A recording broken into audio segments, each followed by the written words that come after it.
Good afternoon, everybody, and welcome to this In the Spotlight with me, your host, Seamus Corrie, wellbeing consultant, chief wellbeing officer, mental health trained practitioner, podcaster, and best-selling co-author. It's so nice to have you listening to this episode this afternoon. I just want to appreciate and reach out and say thank you to all of you who have subscribed and followed me both on Spotify and on YouTube where these episodes land. I also appreciate your kind comments, and keep those kind comments coming in. Your comments obviously help me to develop more episodes and develop more content of your choosing, and it's great to hear your comments. So keep them flowing. It's a beautiful day today where I am here in Manchester in the UK. The sun is shining, the sky is blue. And I'm with you as a listenership, and you don't want to miss out today's episode because I've got an amazing human being, ladies and gentlemen, boys and girls, and everything in between on this episode this afternoon. The person I have in front of me is a mum, a founder, a podcaster. I would say a motivator and facilitator of change. She's a change leader at the moment, and I have the privilege, pleasure, and honour to welcome to In the Spotlight this afternoon, Sera Koukpaki. Sera, good afternoon, and how are you this afternoon?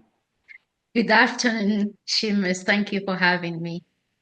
It's great, and listen, thank you for honouring the space this afternoon by coming on. It's great to see you, and I want to shout out obviously how we both met, and it's through the wonderful work of Albert Atkins and Rudy Abraham of the Founders Network. We connected on the Founders Network very briefly. I think it was a very brief session, and we felt a synergy and a connection there and an alignment in terms of our mission, vision, and purpose. And through our continued discussion, we've developed that. And you're appearing on my podcast today, and I've appeared on your podcast this morning. So it's a real synergy and real connection there, which I'm proud to honour. So high five to Albert and Rudy for all the amazing work that they do in bringing like-minded founders together. Sera, I know a little bit about you, obviously in terms of the conversations that we've had, and as I said at the start, you're a mum, a founder, a podcaster, a successful businesswoman, and a mindset change leader. I think in our world today. For those who don't know you, Sera, who is Sera Koukpaki? Share Sera with the world. Thank you, Seamus. Hi, listeners. So I am Sera Koukpaki. I am a mom to a wonderful 9-year-old. Yeah, that's my biggest job, I have to say. And in my past life, I still is an accountant.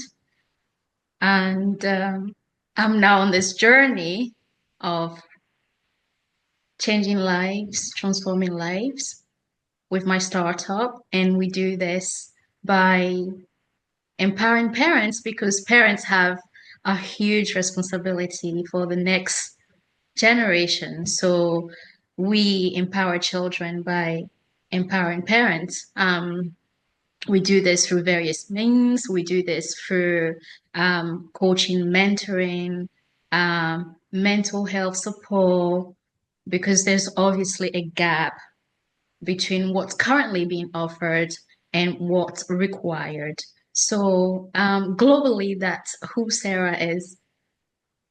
Wonderful, wonderful, Sera. Sera, where in the world are you? Where are you living just now? Today, I'm joining you from Glasgow. Woo! Oh, and is the sun shining in Glasgow this afternoon? It is. Oh, Glasgow is just beautiful in the sunshine, but anywhere is beautiful in the sunshine, right? It's absolutely beautiful. Has Glasgow always been your home, or in terms of in terms of your background history, um, how did you come to live and work in Glasgow? We'll keep it really short. But yeah, Glasgow has not always been my home. I don't know whether Glasgow is my home. But, you know, but I love living in Glasgow, and that's for sure. And I love how people make Glasgow. I love how vibrant it is, how artistic it is. It's very different from the rest of the country. In Scotland, I am West African, to be precise. I'm from Benin. I speak French and many other languages. I have my family in Edinburgh, family in Aviemore. Yeah, we're kind of scattered all over to be fair. I have family in France and yeah, so it's a global village and we don't know whether we'll stay in Glasgow forever, but we're here for now and the job brought me here, so Yeah, and Scotland is such a beautiful place to live and work, isn't it? It's such a wonderful country. I'm very lucky myself. I get the chance to work in Glasgow quite often, so I love the city. Shout out to the Ouija's this afternoon and the people of Glasgow and people make Glasgow. It's the people of Glasgow make Glasgow, and certainly, as you know, in terms of my own story, I think Glasgow made me as a person. In terms of my own history, having spent a wonderful number of years working in and around Glasgow. I love the people of Glasgow. I could speak all day about Glasgow, but I'm not here today to speak about Glasgow. Uh, Sad to say, that might be another podcast that I exclusively give to the people of Glasgow. But today, the podcast is all about you, Sarah. So, how did you how did you arrive at your startup? How did with a career in accountancy, how did you go from that to support empowering children through empowering parents and building an organization called faithit.com? How did that happen for you, Sarah? that's a big question. Yeah, Seamus. we've got time. We've got time. Okay, so I come from a background of educators. I know every single human being is, an educator, whether someone treats you really well or poorly, they're teaching you something. But I mean, educator in the sense that my granddad was a head teacher, my dad taught at university. And so a huge emphasis will put on education and thriving in that space and going to university and becoming an employee. So believe me when I tell you that my coach had to go through a lot of mindset reframing to get me to actually believe that um, the path I'm on for Feifei is a path well worth pursuing because when you've been conditioned from day one to be an employee, it's kind of hard to accept at times that you actually have a calling. Yeah. That is completely different. You live in um, a capitalist society. It is very difficult, especially when your lineage has been kind of ravaged by single motherhood, single fatherhood. It it tends to not only ruin you or attempt to ruin you mentally Mm. and spiritually, a attempt, right? Mentally, financially, and spiritually, it's really then difficult to come from that and say, well, I'm on this journey of startup when there are no resources. But we do have resources. God has given each and everyone something that is very unique to them, that Mhm. is not monetary, that you can actually use to go on this journey of startup and changing lives. Now, back to the answer. to your question of what brought me to it, and how, I would say it stems from personal pinpoints and listening to hundreds of mothers and a handful of dads. And there's definitely a gap. Without going too deep in the details, because you have the details in my book, um, without going too deep, my relationship fell apart following me accepting a job as an accountant in Glasgow. Um, so that kind of unraveled a huge range of financial issues. As you know, when your relationship break down, um, um, anything you could literally think of, because as a woman, when you find yourself in that position and you have a child involved, and you know, there it gets really difficult. So I'm just really grateful that I'm still of sane mind and smiling and alive to tell, the story. Uh, but on that journey, I also encountered many women who were going through similar or worse.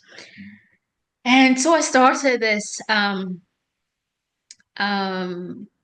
blog online in 2020 called House of Figure, to build a community for single mothers. And excuse me, eventually, we got approached by many other parents who highlighted that actually, you know what, it's not just single mothers that have these difficulties. We know married, single parents going through all of these.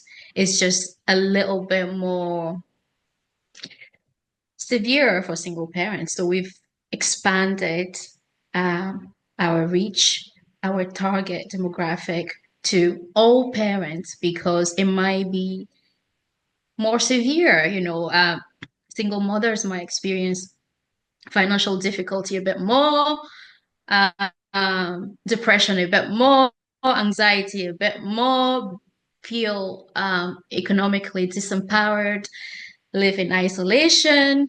But other parents who may experience this sporadically, maybe not as much as single mothers. So, to really sum up, it stems from personal experiences, observation, and also knowing that is a calling. Because for me, um, when I look at my lineage, there's definitely something that's happened there, in terms of your nuclear family and having a two household parents. And that's how God intended it. That's how God wanted it to be. So I know what it's like to be raised by a single father, a single mom. I know, and unfortunately, it didn't just stop there. I had to experience what it's like to raise a child as a single mother. But luckily, I had my education somehow to save me. That's the education and God, of course, to save me. So this is why I do what I do. Awesome, awesome, and it's amazing through your own personal experience that having had your own very much dark night of the soul, that you've come through that with such power and such grace and such empowerment, but also recognize the journey that you've taken, and also the journey that others take and continue to take. And your organization that you've established sees to redress some of the imbalances that exist if you are a single parent, or if you're a parent with young children who is struggling. And I think having read your website, it seems very clear to me that you know and your mission statement is you empower children by empowering parents. how do you do that in the real sense, Sarah, in terms of the work that you do? Is it about having a conversation? Is it about putting programs in place to support parents? You were lucky enough to have a mindset coach to take that journey with you. Are you in essence a mindset coach for parents who come into your organization? I That's a very good question. Thank you. I learned from the master. Yeah. Um, so am I a coach? I'm of the belief that parents are coaches, dads, grandparents, mothers are coaches. But I am someone who has shied away from leadership for the longest time. Yeah. Okay. It's not something you speak to certain people and they're like, oh, I knew they were going to be a leader. I knew they were, outspoken. I knew they didn't shy away from crowds. I knew that, they had influence, but for me, it wasn't the case. What I imagined or what I wanted my life to be was, I wanted to be daddy's girl, spoiled daddy's girl, have my husband, and that's it, like nothing else. So I believe I fought long and hard not to be in this position. I also just remember last year I met with um, a very important person, and they looked at our LinkedIn profile. Then they were like, "But there are no videos. I don't see you talking. I don't know what you're selling. I don't know what you're doing. You have to get behind the camera and start to speak." That's impossible. I don't speak. Uh, Eh, I what was that your accountancy background coming in? Because accountants, by their very nature, are backroom people, right? You know, they sit proverbially in a back room or in an office and they do accounts. So you never see an accountant until two things are happening. One, you've got to file your taxes, or there's issues in terms of your incomings and outgoings, and then you'll hear from your accountant. yeah. So very much so. You was it the fact that you kind of just fitted into that model of, yeah, I am an accountant, I sit in the back room, this is what I do. Learned behavior through profession, Hmm, years of it. yeah. And that's something you can actually break out of with the right coach, with the right support system. And sometimes God will actually break you into position because we weren't getting, Yeah, yeah, we weren't yeah. getting any traction. And I thought, who cares? Whether I have zero like, zero view, do it. Mm, If 100%. it really matters to you, you're gonna pick up, even if you've got an iPhone 8, you're gonna pick it up and you're gonna talk to the camera as if there's no one watching you. Yeah, And I started and it got easier. So we help parents through not necessarily me, mindset, uh, coaching, mentoring, because this is something that I didn't quite have in the workplace, yeah, workplaces that I started with. Um, you need several mentors and you need a coach, yeah. especially as a parent, because the workplace was set up many, many, many years ago. And yes, there have been changes, but we're not there yet. No, So for you to thrive there doing the school run, nursery run, pickup, cooking, cleaning, paying bills, you need someone to look after you in the capacity of a coach, several mentors, and you need a whole team. Everyone needs a team, and you need a bigger or more capable team as a mother, as a father. So we facilitate these things. Currently, we are focusing on a more personalized approach. You know, they are parents who have given a lot up. Mothers, for instance, they've given a lot up, and the kids have led the nest, and suddenly they realize, actually, what have I done with my life? What happens to me? These parents will then come to us, and we'll help them with the coaching, finding out what they want to achieve, and also having the one-to-one things that they want to work on, whether they want to learn a new language, whether they want to learn budgeting, whether they want to learn some ICT skills, all of these things. So it's very much personalized. It's realizing that actually you've poured into someone for 9 years without anybody pouring into you. Now, well, here we're taking it on and do it. Now, this is not something the government is offering, and that's where the gap is. Yeah, absolutely. I absolutely fully concur. And there's there's a there's a real there's a real gap in terms of that market at the moment, where the government is encouraging parents to return to work. But they aren't putting the steps in place to make that happen. And your organization and your program and your startup really helps to bridge that gap. And you're absolutely right, I think. You know, having a sister from another mister along the way to support parents, to enable them to, I suppose, get out of their head and get become aware of a new reality. Yeah. And take on a new reality, which I think, for all of us, and we've all been there, is a scary prospect to have somebody like yourself that's passionate and motivated and having done it must be a real inspiration for parents who sit in front of you, right?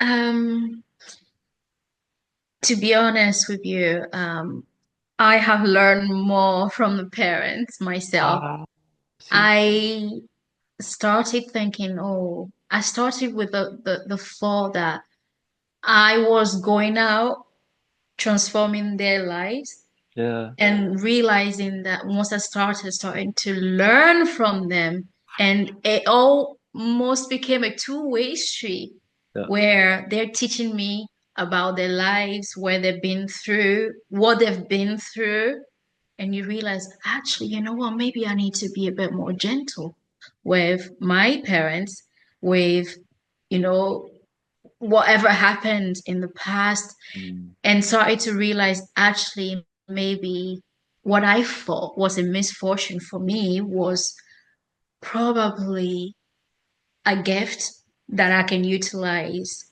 oh, to help others. So, yeah, it's just been two ways. They inspire me, and I guess I inspire them. So so they transform me, I guess. Yeah, wow, that's a wonderful that that's a wonderful statement in terms of the work that you do, because yeah, we're inspired. We're inspired by others, aren't we? We learn so much, and I know we shared the story before, Sarah, of my own experience of Glasgow and the yeah, people of Glasgow. And one of the things you get in Glasgow is the real essence of the truth, right? That you don't get anywhere else. And, absolutely. and if you're developing good programs and if you're supporting people in the right way, they'll tell you. And they're very expressive about that. Equally, if you develop and promote programs that don't really hit the mark, and that in the words used by Glaswegians themselves, if something is pish, they'll tell you, right? And in that relationship, we both learn from one another, and it's really interesting in terms of your model of work, that it's not only you teaching, as it were, parents to look at other options, but actually the parents, in some sense, challenging you yourself to transform in terms of your own experiences. That's quite, that's quite unique. That must be quite a unique experience for you. It is, but it is because I guess God leaves clues. Mm, Um, because I started this before I even started.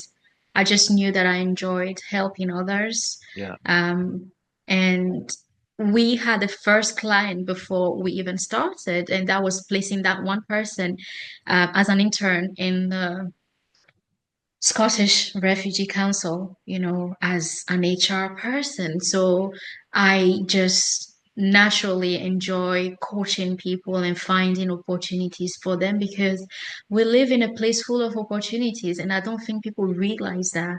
Yeah. And when you speak to some of the people from the local authority, they tell you, I said, I want to get moms back into the workplace. I Mm, have this initiative, and I'm told they don't even know where to start. If you don't know where to start and you have the desire, you come to Faith, it will help you because I am of the belief that opportunities are out there and we should not be operating in scarcity mindset. And we need to not look, I mean, I've been in that position where I've had excuses. I'm like, I'm not a good speaker. Well, those are excuses. You learn through practice. So if that is you listening and you feel like something isn't right, that you need to make a change, you can contact us. incredible, absolutely incredible. And you've mentioned a few times there the power source of your work and your energy is must be your own faith background and you've mentioned your chief executive God there on a few occasions who really inspires and motivates you and who you go to I think for that strength is your faith important to you, Sarah, in terms of the work that you do? Wow, I couldn't do this without faith in God. Um, a huge part of my upbringing was based on faith. Hmm. You have to read my book when it does come out, Cannot but wait, cannot wait. uh, just picture um, a 17-year-old and a 22-year-old getting together to have me. My mom was a teen mom. Um, she's now resting in peace. So that's the whole picture of Sarah. So I intend to make my life count. And the only way I can make it count is by relying on God, the creator of the universe, of everything, everyone, and the resources. Because, human being, we have become so fickle. And Hmm. without faith, I can't do it. Yeah. So yeah. Do you inspire others to have faith? Albeit maybe not in God, maybe in the process, maybe in the program. It's about trust, right? It's about trust, and I suppose when you have clients and parents come before you who just don't know what to do with their lives, they place their trust in you, right? I don't want people to place and trust in me because I'm a human being. Okay, I would direct them to, if they allow me, I would direct them to place their faith in God. yeah, It could be Allah, it could be Jesus, it could be whatever you want to call it. For me, it's Jesus Christ, God. yeah, But I have worked with women who, believe in the universe. That's fine. What I'm saying is, do not put your trust in Sarah. Sarah is just a human being, being led by God, but not me. You have to, and also when you're working on yourself, you have to believe in yourself, right? You have to have faith in yourself. You have to have faith that you can change your situation because that's important. yeah, That is, you have to understand that you've got sovereignty as a human being, and and you power, always, and yes, power, yeah, yes, and you always have choices, and yeah, you have to engage here. You have to engage here and here. yeah. Yeah, that and sometimes people say that longest journey we sometimes take is the journey we take from here to here. When both are fully engaged with one another, there's the perfect synergy, right? Yeah. Um, in terms of in terms of um, I'm going to do what you did to me this morning. Can I go back quickly? Yeah, Because I'm of the belief, my dad, he's a preacher, and my granddad is a pastor back in Benin. And yeah, I went to a Catholic boarding school, and I have a special relationship with God. There was a time where I used to be really angry at God. I'm like, why all of these things are happening to me? That's not fair for a long time. But I was actually hurting myself through that. But then my relationship has gradually improved as I spend more time in and not looking, because sometimes when we have this background and we see our parents in ministry, we like, because we're close to them, we're like, how come? This doesn't make sense. And but you need that special relationship. So to answer your question of, do you lead people to faith? I guess I live with integrity as best as I can and model what I learn and meditate on from the Word of God, and try to be a good mom, a good citizen, because sometimes you are the only, Bible people would ever read. So it's not about saying, it's about doing. What kind of human being are you, and what changes are you trying to make in the world? Like, when people see your children, can they see the work that you're doing through them? All of this thing can lead people to God. And I also do that by not shying away from sharing the ugly parts of my stories, like being a single mom, um, like overcoming poverty. All of these things I share, um, and the journey. So I guess those can help, because one of the thing for us, I don't want to make this too biblical, but it's to share the gospel, to praise God. That's why we're here. So I take that seriously. I never used to. I used to be lukewarm. I used to be very lukewarm. Trust me. As a pastor's kid, I used to be lukewarm. I wanted to be like everyone else. I wanted to be cool because I did do part of my schooling in Scotland in high school, and I wanted to fit in. But now, unapologetically, I don't want to fit in I because there's love no that. way I can fit in. I love that. I love that. And can I say it? And can I say it? I feel your spirit of passion, and I feel your spirit of enthusiasm, and I feel the word coming right through you. I think you're not. I think, Sarah, you're not too far away from the spirit of your dad and granddad in terms of that preaching mentality. And I think it's I think it's important that our voices are heard, and I think that it's important that the voices of parents are heard. And and if God in His wisdom has chosen you as a spokesperson, then it's a responsibility, as it's my responsibility to speak positively about wellness and to speak positively about mental health. I think when we take our mission on, to quote another kind of faith term, then our mission becomes purposeful, and our mission becomes meaningful. And if it doesn't fulfill us, and if it's not purpose, and if it's not centered on our values, then we just we just put it off to one side, right? And that's what's important. If if I was a young parent, Sarah, Mhm. and my kids have left the nest, and I sat there and I was wondering, what do I do now?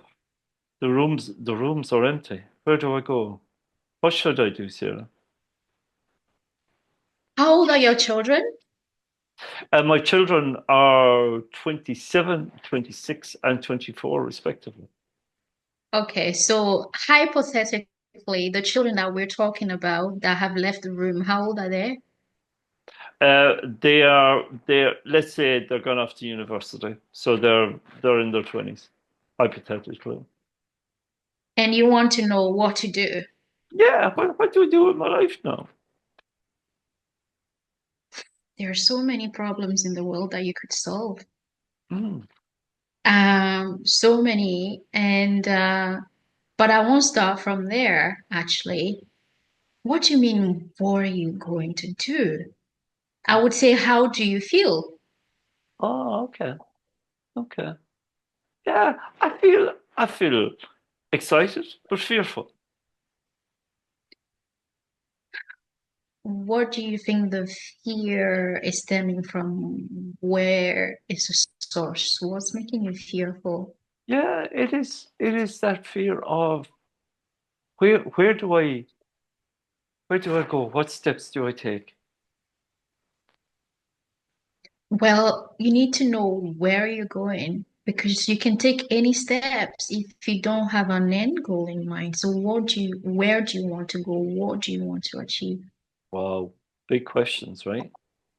Yeah, Big questions. And I yeah, suppose I suppose your work with parents then helps to kind of fill those gaps and answer some of those questions. yeah. Would your parents then come to you and not have an idea in terms of an end goal and the whole process is okay, but what is it you want to do? And refocus or realign their vision and mission to what it is that they really want to do. Is that am I creating the right set of images in terms of what you do with clients who come to you? I'll tell you part of my story. So picture me as I don't know, as a young mom to a 2-year-old working in a big multinational entity, biopharmaceutical entity as a management accountant to be precise, and then that is very fast paced. And I'm waking up at 6, getting ready and dropping my son off to nursery at 7, and I'm jumping on the bus to get to Glasgow city center to work, and then sometimes I'm late. Like sometimes I'm 10 minutes late because you know traffic or yeah. Mm. And I get this funny look because, oh, she's late again. Repeating offender, okay. Um, and then I leave 10 minutes uh before because sometimes the traffic is really bad and I want to get to nursery before it closes at 6 o'clock. Right. Um, but I don't manage to get to nursery to pick up my child before 6, and my child is the last one to be picked up. Um, you think about that the impact that has on the child long term, and they charge me for being late. So I'm misunderstood at work. I'm misunderstood at the nursery. Oh, terrible parent coming last to pick. Nobody thinks that, but these things happen. Oh, why is Yeah, her job more important? Why? yeah, You're a single mom. You're supposed to be home, stuck in the house. You don't have a right to a career. Um, and then you look at your pay slip at the end of the month and you're like, why are you taking 50% of my after all of this, after years of studying, taking student loan, all of this, and sacrificing time with my child and you know, all of this only to be left with less than 50% of my salary. Does that make sense at all? Make it make sense? And you feel in your gut that there is something that isn't right, isn't quite aligned, and you wonder. is it really what I'm called to do on this earth when my most precious person isn't with me all day while I look for money, and that money is heavily taxed for me? I mean, I believe in public transport, public services, and all of this, but we don't have two household income. And you spiral through therapy, coaching to eventually to get to what you are put on this earth to do. And that doesn't stop there.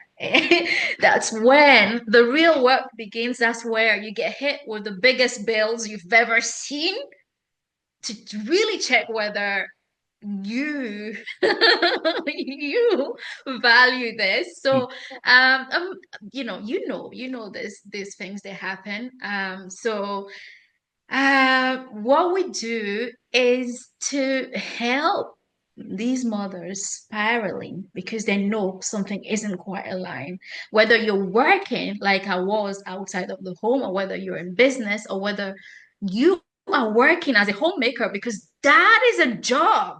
Yeah. A homemaker is a job, and some people would go as far as paying over 100K a year to anyone coming in to take on the role of a homemaker. That's a huge is a huge role.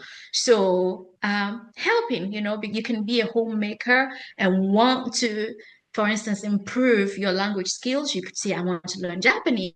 We offer Japanese lessons online.